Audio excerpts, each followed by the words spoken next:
What is up, fellow Sambarians? Long time no see.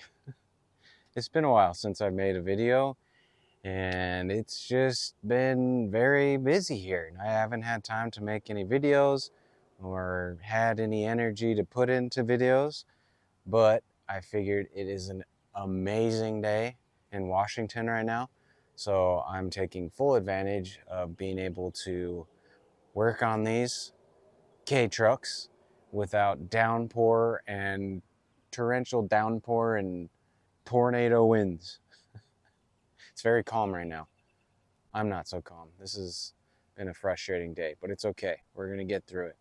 So, why I have been so busy, I have started accepting customers' vehicles. I'm very fortunate to be able to work on K-trucks and cars, and yeah, I love doing this stuff. So this is a customer's truck. He brought it here, wasn't running right, and I'm going to explain what I did and how I fixed it. So if you have a similar issue, this might help you out. So he brought it in not running. He towed it over here, and yeah, have to start from there. Got to start with the three basics: fuel, air, and spark. So we're getting air, we're getting fuel, the plugs were wet, and we're getting spark. The sparks were sparking. But the spark plugs were extremely fouled up, and they were fouled up because of another reason why this thing wasn't running right. So I swapped out the spark plugs, put some new NGKs in, and she fired right up. So we got it at least running. Now we got to figure out what's going on. Why is it not running right? It was almost like it was loping, like it had a cam or something. It was weird. And the check engine light was coming on. So I'm going to explain how to check your check engine light, how to get the code from your check engine light, and kind of decipher what is going on. So yeah, I'm going to purposely set the check engine light off on this truck, and then I'm going to show you how to check it. So let's get to it. Okay, I had to take my mic off, so I apologize if the audio gets weird. But let's go ahead and go inside the truck real quick. So, in the beginning,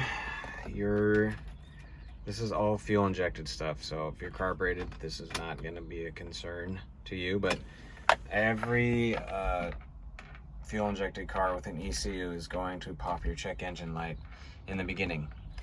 So let's go ahead and start it. And your check engine light is going to stay on. They all come on in the beginning. That's totally normal. It's just like a systems check, making sure all the lights work, but it's not going to turn off. So here we are, check engine light is on. What do we do now? So if you go up under your dash, you're going to see some wires, and these are the infamous wires that everybody asks, why aren't my wires plugged in? I swear I've seen that question asked a million times over, and I'm going to show you why they're not plugged in. You have some green connectors, some black connectors, and you got this yellow connector. I believe this yellow one is for the readers. If you have the cartridges that they plug in, I mean, you have the reader and the cartridge that's for your specific year and model, blah, blah, blah. It's like a OBD2 scanner, just old school. We don't worry about that. But what we want to do is take these two black connectors and we want them to plug them in together, and that is going to be how we figure out what that check engine light is. So I need both hands to do this real quick. They're very stingy with the wires, so it might take a little bit to get them. Okay, so we got them stuck together. Now that we got them stuck together, we're gonna go ahead and start the car up. Actually, it's stored, so we don't even need to start it. So what we're gonna see is it blinking. So we got one blink. Okay, let's start over. One blink. Okay. One blink. 1, 2, 3. So the two slow blinks in the beginning are the numbers that you add. So you add those ones together. So you got 1 and 1 is 2. Or for these certain individuals, it might be 3. 1 and 1 is 2. So we got 20, we got 2, and then 3 fast blinks, which is 3. 1, 2, 3. So we got 23. So we'll go ahead and turn this off. Okay, so I printed out the sheet that tells you the codes, the trouble code of what is going on. So it could not be the same exact one. I'm just pointing out that, you know, we had 2 slow blinks, which is 2, and 3 fast blinks, which would be 3. So we got 23. Now, if you got, you know, 5 slow blinks and then 4 fast blinks, that's 54. So since we have 23, it's a pressure sensor system. So usually what that means is you have, let's see, where's that? You have this guy that might be bad, and that is your map sensor, or like your boost sensor, manifold absolute pressure sensor. And that's kind of what I thought was going on when he brought it in here. It was like a pressure system. It was like freaking out, and it would kind of lope a little bit. And sure enough, it makes sense, because that's what the check engine was saying. So I unplugged it to trip it. So plug it in. And what I'm going to do in the meantime is I'm going to reset the ECU. So we'll unplug the battery. Just let that sit for a minute. But basically, if you got a 23, it's going to be this guy, your map sensor, that is bad. Or just go through and make sure that all your wires are, you know, haven't been chewed through. Make sure that your vacuum lines are good. These run up underneath the intake plenum. That's why I wanted to make sure before I went and dived into taking stuff off that it was for sure the sensor. And this particular individual has 2 supercharged sandbars. Lucky guy.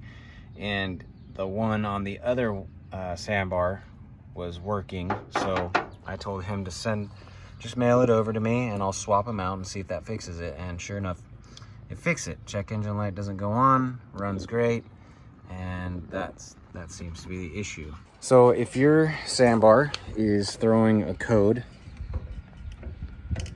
I'm gonna put it back together. So if your sandbar is throwing a code, that is how you're going to figure out why the check engine light is on, by counting the blinks. So let's go ahead and go back into the sandbar real quick. So the wires, the black wires, have been unplugged. Our check engine light is gonna turn on like normal.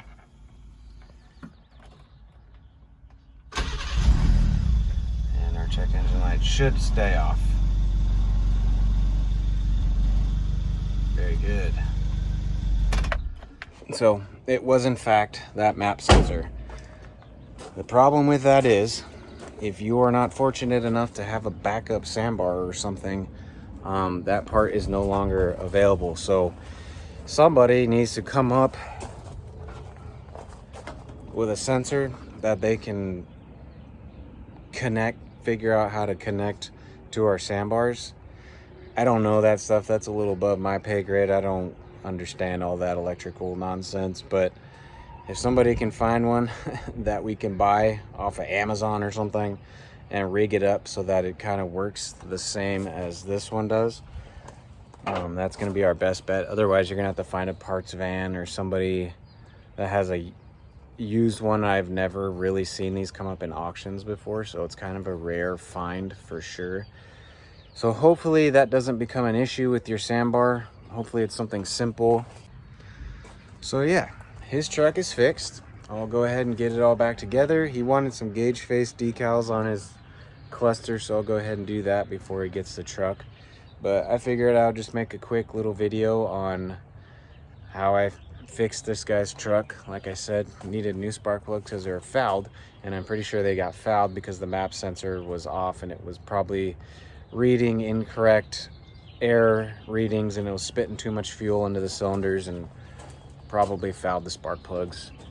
And yeah, now she's all good, and we just got to figure out what we're going to do for the other Sambar that is now missing a map sensor. But I had a few guys check in and ask how I was doing because I haven't made a video. I really appreciate it. You guys are awesome. This is a great little community that we have. I have been great. I've just been extremely busy, and we actually have some new additions to the OK Garage family. 3 little baby patitos. Let me see if I can get a video of them real quick before I say my goodbyes. Sunshine is a very proud mamacita. Let's see if I can find her. But we got that Acti in for service. There's a Mitsubishi mini cab behind my midget in for service. That guy's in for service. The Sambar just got picked up today that I was fixing. I should have another Sambar next week coming in. Here's all the peepees, patitos. And then here's Sunshine Mamacita with her little patitos. Hi, patitos. So we got 3 little ones. One's like a mallard, probably mixed with a Muscovy. She is crazy, patita mama. You get near her and she'll take you out. And then I think these ones might be like a mix of black Swedish, possibly, and Muscovy. I don't know. They're gonna be really cool looking when they get bigger. But yeah, she is a very protective mother, rightfully so, from these hooligans. But cool, thanks for watching, guys. I appreciate it. My phone's gonna die, so I gotta go. But if you need parts or you got questions or anything, be sure to check out my website. Shoot me an email. I'll try to get back to you in a timely manner. Like I said, I've just been very, very, very, very busy for good reasons. Just lots of you guys wanting to bring your stuff here for me to work on, and it's been awesome. It's been keeping me extremely busy, and that is a good thing, especially when the weather is really, really crummy. But it's an amazing day today. You can see some cows back there in the pasture soaking up the sun rays. But cool, thanks for watching, guys. I appreciate it.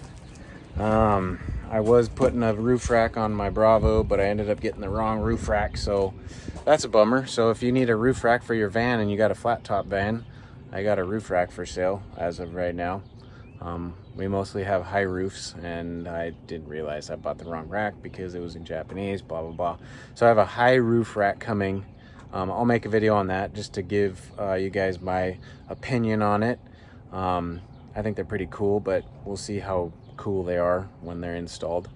But yeah, thanks for watching, guys. I appreciate it. I will see you on the next one.